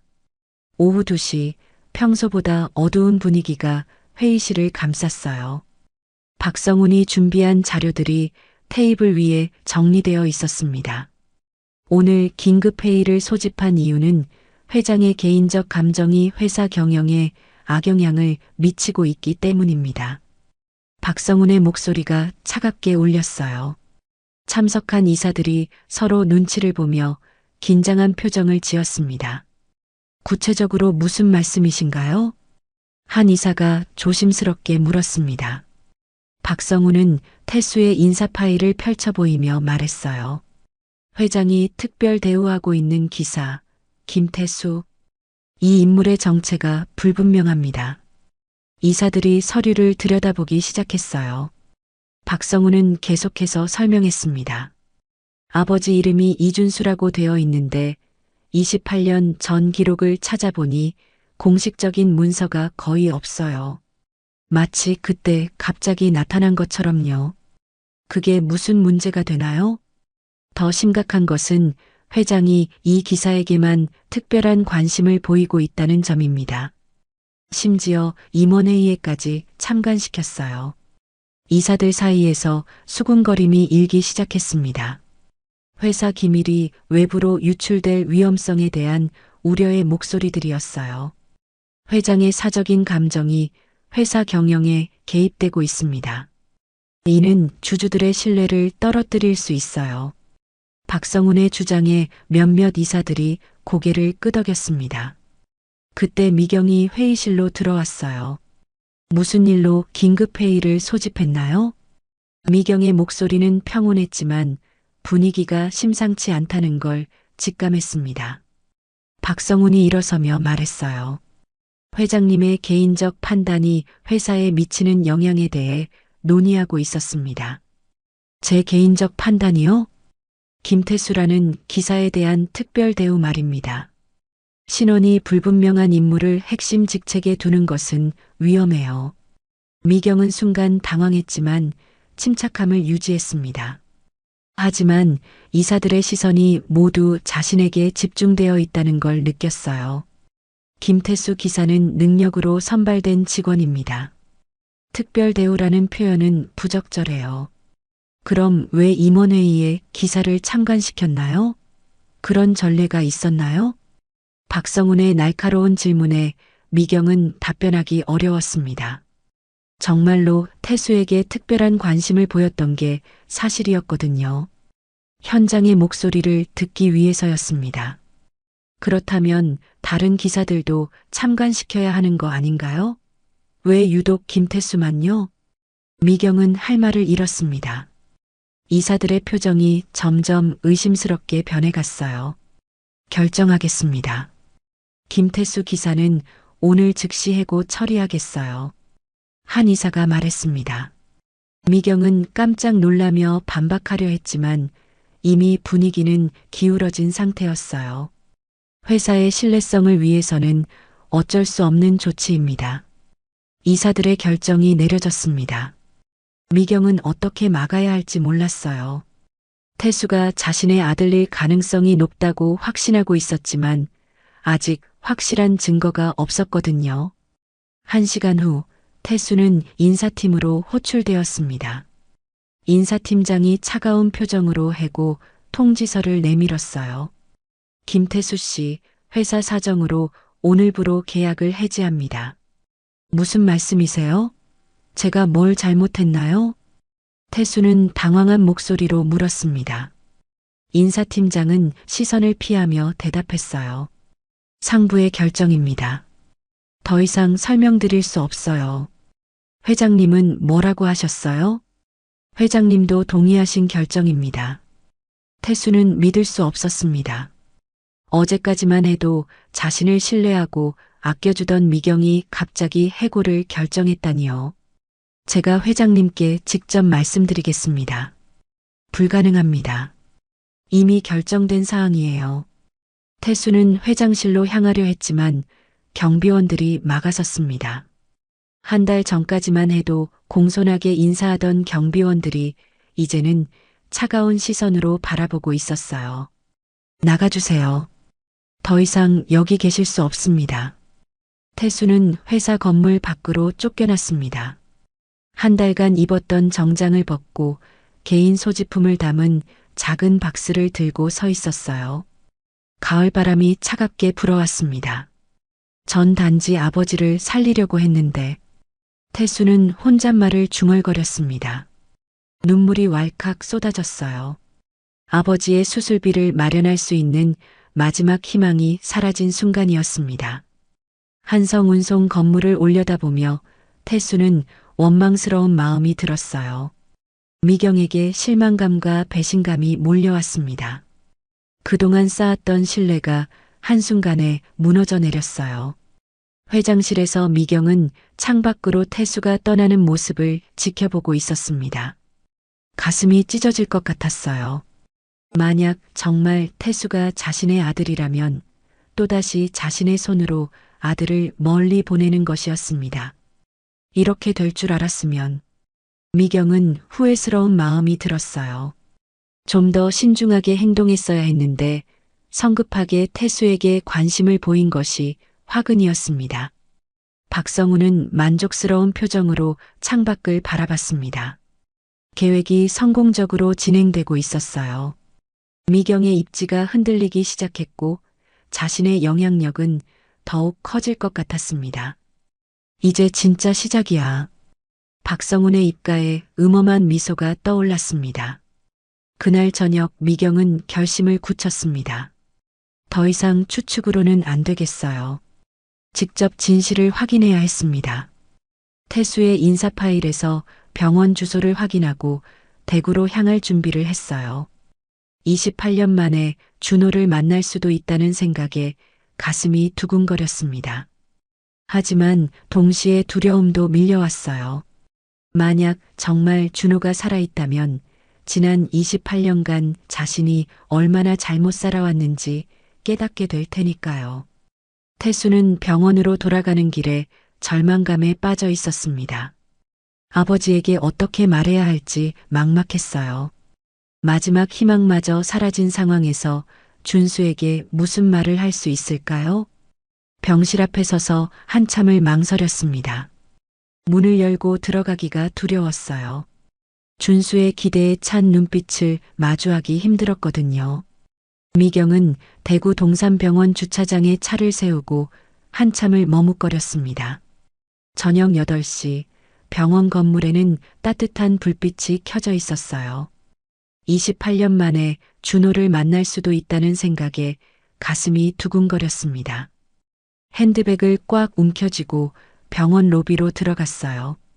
안내 데스크에서 이준수라는 이름으로 입원 환자를 찾았습니다. 7층 712호라는 답을 듣는 순간 다리가 후들거렸어요. 엘리베이터 안에서 미경은 거울에 비친 자신의 모습을 봤습니다. 28년 전 24살의 어린 미경이 아닌 52살의 중년 여성이 서 있었어요. 준호가 자신을 알아볼까요? 7층에 도착해서 복도를 걸어가는 발걸음이 무거웠습니다. 간호사들이 분주히 움직이고 있었고 환자 가족들의 걱정스러운 목소리가 들렸어요. 712호 병실 앞에 도착했을 때 미경은 심호흡을 했습니다. 문 앞에서 한참을 망설였어요. 손을 들어 놓고 하려다가 다시 내렸습니다. 만약 정말 준호가 맞다면 무슨 말을 해야 할까요? 28년간의 오해와 그리움을 어떻게 설명할 수 있을까요? 용기를 내어 문을 살짝 열었습니다. 병실 안은 조용했어요. 창가 침대에 누운 환자는 눈을 감고 있었습니다. 산소호흡기에 규칙적인 소리만 들렸죠. 미경은 천천히 침대 곁으로 다가갔습니다. 그리고 환자의 얼굴을 봤어요. 28년이라는 세월이 그의 얼굴에 깊은 주름을 새겼습니다. 뺨은 푹 꺼져 있었고 머리카락은 반백이 되어 있었어요. 하지만 미경은 알 수 있었습니다. 그 눈매, 그 코, 그 입술의 모양. 분명했어요. 준호. 미경의 입에서 작은 목소리가 새어나왔습니다. 그 순간 준수의 눈꺼풀이 떨렸어요. 천천히 눈을 뜨는 준수와 미경의 시선이 마주쳤습니다. 몇 초간의 침묵이 흘렀어요. 준수의 눈이 점점 커졌습니다. 믿을 수 없다는 표정이었어요. 입술이 파르르 떨렸죠.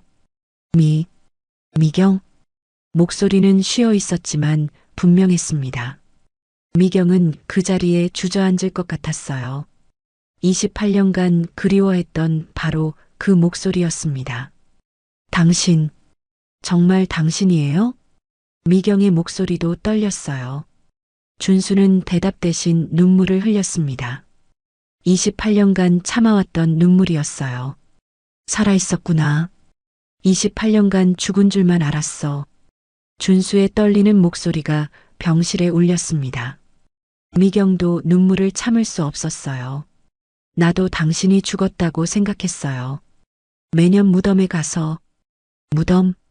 준수가 놀란 표정을 지었습니다. 미경은 28년간의 오해를 설명하기 시작했어요.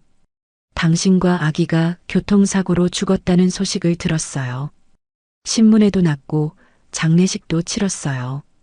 그게 다 거짓이었어. 미경아, 미안해. 준수가 힘겹게 말했습니다. 미경은 침대 옆 의자에 앉으며 물었어요. 왜 그런 거짓말을? 당신 부모님이 500만 원을 주면서 떠나라고 했어. 안 떠나면 너도 아이도 위험하다고 협박했거든.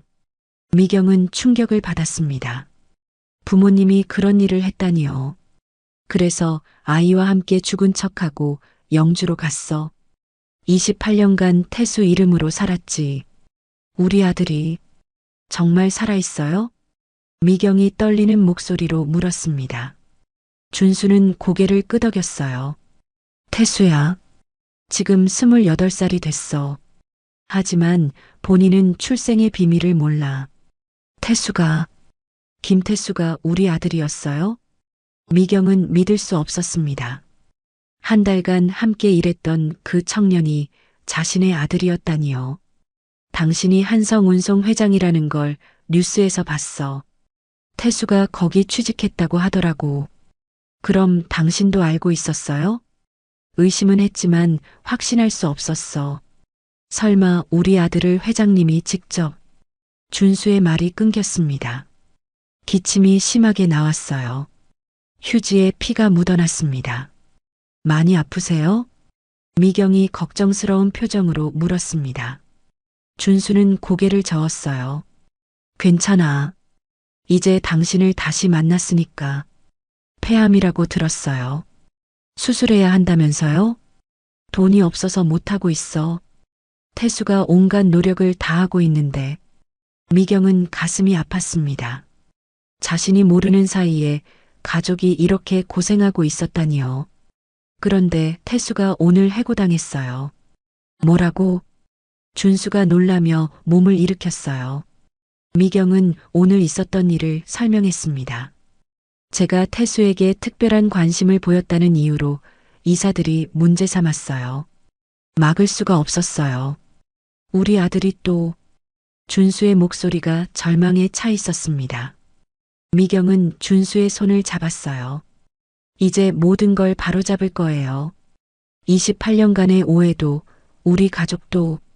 그때 병실 문이 열렸습니다. 태수가 들어오다가 미경을 보고 놀란 표정을 지었어요. 회장님이 왜 여기에? 태수는 이해할 수 없었습니다. 자신을 해고시킨 회장이 아버지 병실에 와 있다니요. 미경과 준수는 서로를 바라봤습니다. 이제 모든 진실을 말해야 할 때가 왔어요. 28년간 숨겨왔던 비밀을 아들에게 털어놓아야 했습니다. 태수야, 앉아. 준수가 아들을 부르며 말했습니다. 태수는 어리둥절한 표정으로 의자에 앉았어요. 할 말이 있다. 준수의 목소리가 진지했습니다. 미경도 긴장한 표정으로 태수를 바라봤어요. 드디어 28년간의 비밀이 밝혀질 순간이었습니다. 병실 안에 무거운 침묵이 흘렀습니다. 태수는 아버지와 미경을 번갈아 보며 상황을 이해하려 애썼어요. 왜 자신을 해고시킨 회장이 아버지 병실에 와 있는 걸까요? 준수가 먼저 입을 열었습니다. 태수야, 너에게 숨겨온 게 있다. 준수의 목소리가 떨렸어요. 태수는 긴장한 표정으로 아버지를 바라봤습니다. 아버지 진짜 이름은 김준호야. 그리고 너는... 준수가 말을 잇지 못했습니다. 28년간 숨겨온 비밀을 털어놓기가 쉽지 않았어요. 김태성입니다. 미경이 대신 말했습니다. 태수는 깜짝 놀라며 미경을 쳐다봤어요. 무슨 말씀이세요? 내 본명은 김태성이야. 그리고 나는 내 어머니야. 태수는 의자에서 벌떡 일어났습니다. 믿을 수 없다는 표정이었어요. 말도 안 돼요. 어머니는 제가 태어날 때 돌아가셨다고. 미안하다, 태수야. 그동안 거짓말을 했어. 준수가 힘겹게 말했습니다. 태수는 머리를 감싸며 벽에 기댔어요. 28년간 저를 속이셨다는 거예요? 태수의 목소리에 분노가 섞여 있었습니다. 준수는 고개를 숙였어요. 어쩔 수 없었어. 너와 내 엄마를 지키기 위해서였어. 미경이 차근차근 설명하기 시작했습니다. 28년 전 부모님의 협박, 강제 결혼 압박, 그리고 준호의 위장 사망까지. 태수는 믿기 어려운 이야기를 들으며 혼란스러워했어요. 그럼 저는 28년간 가짜 이름으로 산 거예요? 아니야. 너는 항상 우리 아들이었어. 이름이 뭐가 중요해? 준수가 간절한 목소리로 말했습니다. 하지만 태수는 여전히 충격에서 벗어나지 못했어요. 저를 버린 거 아니었어요? 태수가 미경을 보며 물었습니다. 미경의 눈에 눈물이 고였어요. 나도 몰랐어. 부모님이 너희가 죽었다고 거짓말했거든. 28년간 무덤에 가서 빌었어. 미안하다고, 보고 싶다고. 태수는 주저앉으며 고개를 감쌌습니다. 너무 많은 정보가 한꺼번에 쏟아져서 정리가 안 됐어요. 그럼 제가 한성운송에서 일한 것도 운명이었나 봐. 내가 날 찾아온 거야. 미경이 조심스럽게 말했습니다. 태수는 복잡한 표정을 지었어요. 그런데 왜 절 해고시켰어요? 이사들이 압박했어. 내게 특별한 관심을 보인다고 문제 삼았어. 미경의 목소리에 후회가 묻어났습니다. 태수는 쓴웃음을 지었어요. 결국 또 버리신 거네요. 아니야, 태수야. 준수가 아들을 불렀습니다. 태수는 아버지를 바라봤어요. 이제라도 진실을 알았으니 다행이야. 우리가 진짜 가족이라는 걸. 태수는 한참 동안 말이 없었습니다. 갑작스러운 진실에 마음의 준비가 안 됐거든요. 하지만 점차 이해하기 시작했어요.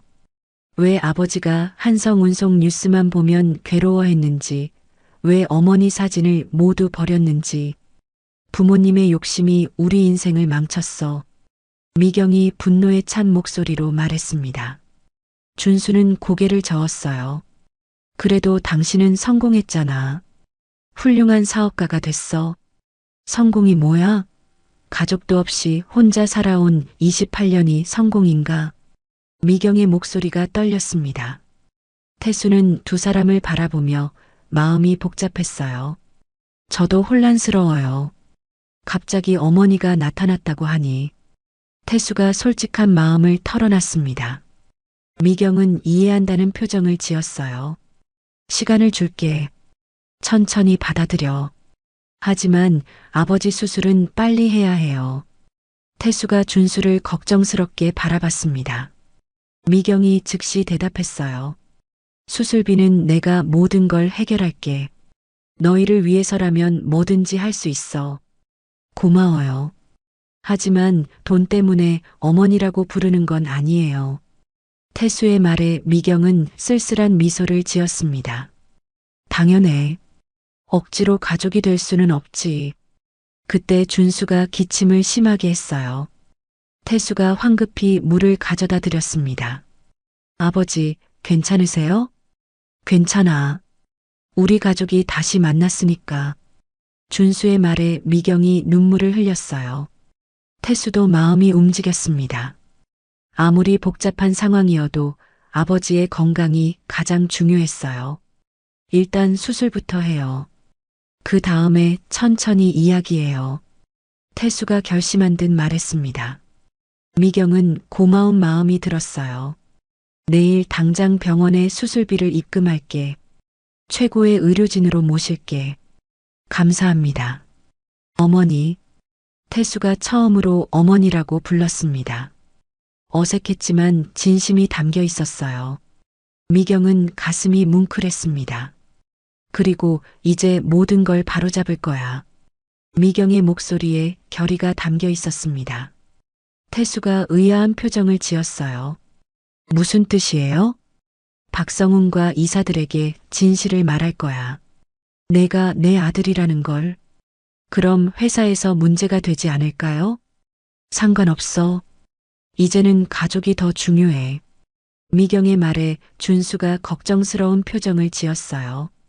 괜찮겠어? 회사 일이 복잡해질 텐데. 28년간 숨어 살았잖아. 이제는 당당하게 살고 싶어. 미경의 의지가 확고했습니다. 태수도 점차 상황을 받아들이기 시작했어요. 그럼 저도 도울게요. 제가 할 수 있는 일이 있다면. 고마워, 태성아. 미경이 처음으로 태수의 본명을 불렀습니다. 태수는 어색하면서도 뭔가 따뜻한 기분이 들었어요. 세 사람은 서로의 손을 잡았습니다. 28년 만에 처음으로 진짜 가족이 된 순간이었어요. 앞으로 해결해야 할 문제들이 많았지만 이제는 혼자가 아니었습니다. 한성운송 본사 대회의실에는 긴장감이 가득했습니다. 주주총회 당일 오전 10시부터 시작된 회의는 이미 2시간째 계속되고 있었어요. 기자들과 주주들이 빼곡히 들어찬 회의실 분위기가 예사롭지 않았습니다. 박성훈이 연단에 서서 마이크를 잡았어요. 오늘 이 자리를 빌려 중대한 안건을 상정하려 합니다. 박미경 회장의 자격 박탈에 관한 건입니다. 회의실이 술렁였습니다. 기자들이 일제히 카메라를 들이댔어요. 박성훈은 만족스러운 표정으로 자료를 펼쳐 보였습니다. 회장이 개인적 감정으로 회사 경영을 좌지우지하고 있습니다. 신원불명의 기사에게 특혜를 주고 심지어 기밀회의에까지 참석시켰어요. 주주들 사이에서 웅성거림이 일었습니다. 박성훈의 주장에 고개를 끄덕이는 사람들이 보였어요. 그때 회의실 문이 열리며 미경이 들어왔습니다. 평소와 달리 차분하면서도 단호한 표정이었어요. 뒤따라 태수도 함께 들어왔습니다. 박 전무님 말씀 잘 들었습니다. 미경이 연단 앞으로 걸어가며 말했어요. 박성우는 당황한 기색을 보였습니다. 회장님, 지금은 회의 중입니다. 저도 이 회의에 참석할 권리가 있죠. 그리고 해명할 기회도요. 미경의 목소리에는 흔들림이 없었습니다. 주주들과 기자들의 시선이 모두 그녀에게 집중됐어요. 숨겨왔던 진실을 말씀드리겠습니다. 미경이 마이크를 잡고 회의실을 둘러봤습니다. 그녀의 눈빛에는 결의가 담겨 있었어요. 28년 전 저는 24살의 어린 여성이었습니다. 가난한 버스 기사와 사랑에 빠져 아들을 낳았어요. 회의실이 조용해졌습니다. 예상치 못한 고백에 모든 사람들이 귀를 기울였어요. 하지만 부모님은 그 사랑을 인정하지 않았습니다. 회사 위기를 이유로 저를 다른 남자와 강제 결혼시키려 했어요. 미경의 목소리가 떨렸지만 계속 이어갔습니다. 남편과 아들이 위험하다고 느낀 그는 저와 아이를 지키기 위해 교통사고로 죽은 척했어요. 28년간 저는 그들이 정말 죽었다고 믿었습니다. 기자들이 열심히 받아적기 시작했어요. 주주들도 충격적인 이야기에 몰입하고 있었습니다. 매년 8월 15일 제 아들의 생일에 무덤을 찾아가 빌었어요. 미안하다고, 보고 싶다고. 미경의 눈에 눈물이 고였습니다. 회의실 분위기가 숙연해졌어요. 그런데 한 달 전 운명처럼 제 아들이 회사에 나타났습니다. 바로 김태수 기사였어요. 모든 시선이 태수에게 집중됐습니다. 태수는 긴장한 표정으로 서 있었어요. 처음에는 확신할 수 없었습니다. 하지만 점점 확신하게 됐어요.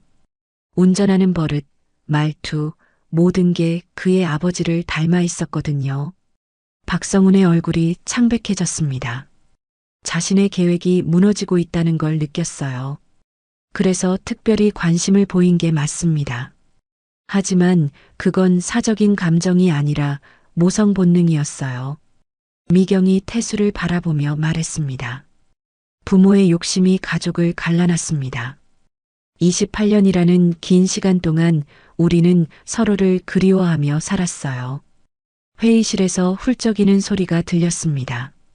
몇몇 주주들이 눈물을 닦고 있었어요. 그때 태수가 앞으로 나섰습니다. 저는 김태성입니다. 회장님의 친아들이 맞아요. 태수의 목소리가 회의실에 울렸습니다. 기자들이 더욱 열심히 사진을 찍기 시작했어요. 하지만 저는 특혜를 받기 위해 여기 온 게 아닙니다. 제 능력을 보여드리고 싶어요. 태수가 준비해온 자료를 펼쳐 보였습니다.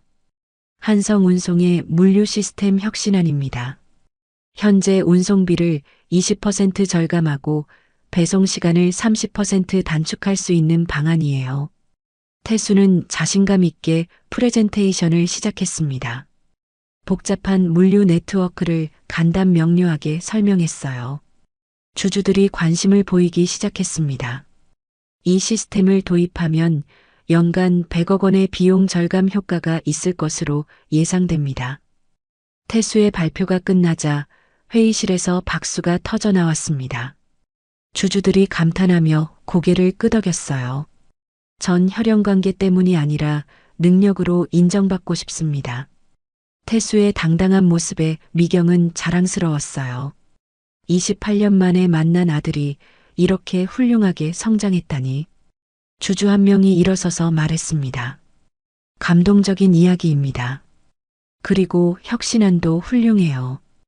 회장 박탈안에 반대합니다. 다른 주주들도 하나둘 일어서기 시작했어요. 기립박수가 회의실을 가득 메웠습니다. 박성우는 절망적인 표정을 지었어요. 자신의 계획이 완전히 실패한 걸 깨달았습니다. 박성훈 전무님, 미경이 그를 바라보며 말했어요. 28년간 회사를 위해 애써주셨지만 이제는 새로운 변화가 필요해요. 박성우는 고개를 숙였습니다. 더 이상 버틸 명분이 없었어요. 사퇴하겠습니다. 박성훈의 말에 회의실이 다시 술렁였습니다. 기자들이 바쁘게 기사를 작성하기 시작했어요. 주주총회가 끝난 후 기자들이 미경과 태수를 둘러쌌습니다. 정말 인간적인 스토리네요. 감동적입니다. 28년 만에 재회, 어떤 기분이세요? 질문이 쏟아졌지만 미경은 차분하게 대답했어요. 가족보다 소중한 건 없다는 걸 깨달았습니다. 앞으로는 회사와 가족, 두 마리 토끼를 모두 잡겠어요. 태수도 당당하게 대답했습니다. 혈연을 앞세우지 않겠습니다. 오직 실력으로만 인정받고 싶어요. 기자들이 만족스러워했어요. 좋은 기사거리가 생겼으니까요. 회의실을 나서며 미경과 태수는 나란히 걸었습니다. 28년 만에 진짜 모자가 된 기분이었어요. 태성아, 고생했어. 이제 시작이에요, 어머니. 두 사람의 얼굴에 미소가 떠올랐습니다. 앞으로 해결해야 할 일들이 많았지만 이제는 함께였어요. 그것만으로도 충분했습니다. 3개월 후 대구 동산병원 VIP 병실에는 따뜻한 웃음소리가 가득했습니다. 준호의 폐암 수술이 성공적으로 끝나고 회복기에 접어든 지 한 달째였어요. 창밖으로 보이는 가을 단풍이 아름다웠습니다. 아버지, 오늘 퇴원하시는 거 맞죠?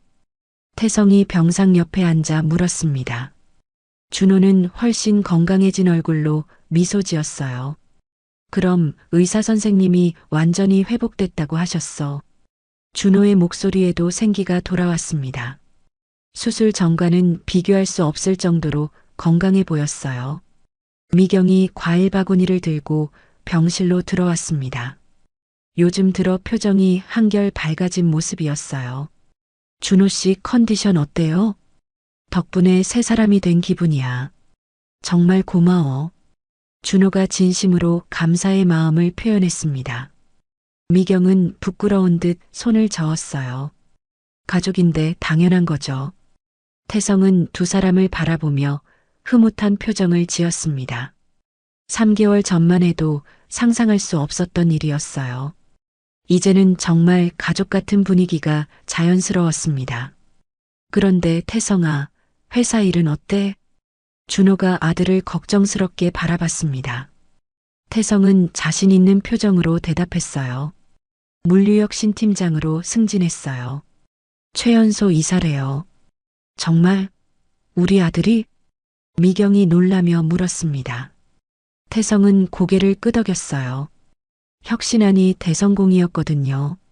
실제로 운송비가 22% 절감됐고 배송 시간도 35% 단축됐어요. 준호가 자랑스러워하며 태성의 어깨를 두드렸습니다. 역시 우리 아들이야. 능력으로 인정받는 거 보니 기특해. 태성은 부끄러워하며 머리를 극적였어요. 28년 만에 느끼는 가족의 따뜻함이 새로웠습니다. 아, 그리고 정식으로 김태성으로 이름도 바꿨어요. 태성이 새로 만든 명함을 보여줬습니다. 한성운송 물류역 신팀장 김태성이라고 적혀 있었어요. 이제야 진짜 우리 가족이 된 기분이야. 미경이 감격스러워하며 말했습니다. 28년간 그리워했던 아들의 이름을 되찾은 순간이었어요. 퇴원 수속을 마치고 세 사람은 함께 병원을 나섰습니다. 태성이 운전하는 새 차에 준호와 미경이 타고 있었어요. 회장 전용차가 아닌 평범한 가족용 승용차였습니다. 어디로 갈까요? 태성이 룸미러로 두 사람을 바라보며 물었습니다. 집으로 가자. 우리 집으로. 미경이 따뜻한 목소리로 말했어요. 이제는 세 사람이 함께 사는 집이 생겼습니다. 차가 출발하기 전 태성이 무의식 중에 대시보드를 2번 두드렸습니다. 어릴 때부터 해온 버릇이었어요. 그 순간 준호도 뒷좌석에서 문틈을 2번 두드렸습니다. 미경도 창문을 2번 두드렸어요. 세 사람이 서로를 바라보며 웃음을 터뜨렸습니다. 우리 정말 가족이네. 태성이 웃으며 말했습니다. 준호와 미경도 함께 웃었어요. 같은 버릇을 가진 진짜 가족임을 확인하는 순간이었습니다. 이제 시작이야, 태성아. 미경이 아들을 바라보며 말했습니다. 네, 어머니. 이제 정말 시작이에요. 태성이 운전대를 잡으며 대답했습니다. 앞으로 가야 할 길이 멀지만 이제는 혼자가 아니었어요. 집으로 가는 길에 태성이 말했습니다. 오늘 저녁에는 집에서 요리해 드릴게요. 아버지가 좋아하시는 된장찌개랑 어머니가 좋아하시는 갈비찜. 요리까지 할 줄 알아? 미경이 놀라며 물었습니다. 아버지가 아프실 때 배웠어요. 28년 동안 혼자 키워주신 은혜를 조금이라도 갚고 싶어서요. 준호의 눈가가 촉촉해졌습니다. 이제 너도 혼자가 아니야. 우리 셋이 함께잖아. 맞아. 이제 진짜 가족이니까. 미경도 동의하며 말했습니다. 차가 석양을 향해 달려갔습니다. 한성운송 본사 건물이 뒤로 멀어져 갔어요. 28년간 각자 다른 길을 걸어왔지만 이제는 같은 방향으로 향하고 있었습니다. 아버지, 건강하게 오래오래 사세요. 어머니도 이제 혼자 외롭게 지내지 마세요. 태성의 말에 준호와 미경이 서로를 바라봤습니다. 28년이라는 시간이 만든 상처가 완전히 아문 것은 아니었지만 이제는 함께 치유해 나갈 수 있었어요. 우리 집에 도착하면 가족 사진부터 찍자. 미경이 제안했습니다. 28년 늦었지만 이제라도 추억을 만들어 가자. 좋은 생각이에요. 태성이 동의했습니다. 준호도 고개를 끄덕였어요. 차 안에는 행복한 웃음소리가 가득했습니다. 28년간 떨어져 있었던 가족이 드디어 하나가 된 순간이었어요. 석양이 세 사람의 얼굴을 따뜻하게 비춰주고 있었습니다. 앞으로도 힘든 일들이 있을 테지만 이제는 서로가 있었어요. 그것만으로도 충분했습니다. 새로운 시작이었습니다. 진짜 가족으로서의 새로운 인생이 시작되는 순간이었어요. 지금까지 한 가족의 드라마 같은 이야기를 들어주셔서 감사합니다. 이 가족에게 하고 싶은 이야기가 있거나 응원을 해주고 싶다면 댓글 달아주세요. 그럼 오늘도 건강한 하루 되시고 다음에도 좋은 이야기로 찾아오겠습니다. 인생은 드라마였습니다.